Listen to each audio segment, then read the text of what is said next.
VSPM Dental College and Research Center, Nagpur, Department of Pediatric and Preventive Dentistry. Class ionomer cement. Introduction. A cement is a substance that hardens to act as a base, liner, filling material, or adhesive to bind devices or prostheses to the tooth structure or to each other. Glass ionomer is a water based cement, ADA specification number 96. GIC acquired its name from its composition of glass particles and an ionomer that contains carboxylic acid. Extensive use of the cement to replace dentine has given it different names like dentine substitute, man made dentine, artificial dentine, aluminosilicate polyacrylic acid. Composition. Powder.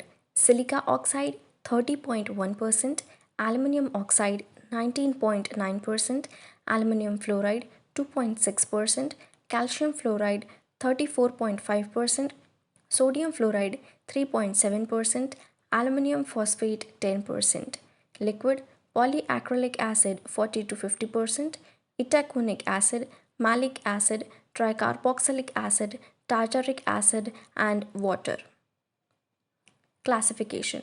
According to uses: Type 1 luting, Type 2 restorative, Type 3 liner or base, Type 4 pit and fissure sealant, Type 5 luting for orthodontic purpose, Type 6 core buildup material, Type 7 high fluoride releasing command set, Type 8 atraumatic restorative treatment, Type 9 pediatric glass ionomer cements.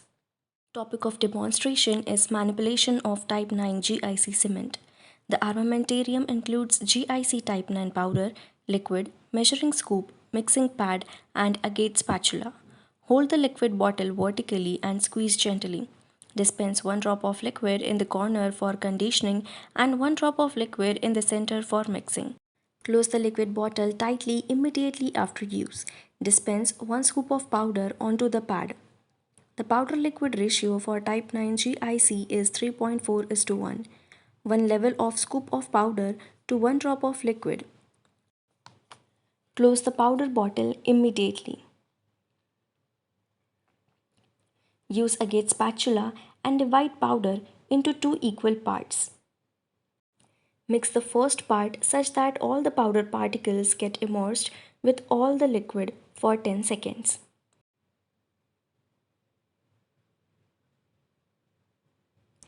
Then start with pat and fold motion of mixing. Incorporate the remaining portion and mix the whole thoroughly for 15 to 30 seconds using pat and fold motion. Total mixing time should not exceed 25 to 30 seconds. Total working time is 2 minutes. A good mix should have a glossy surface.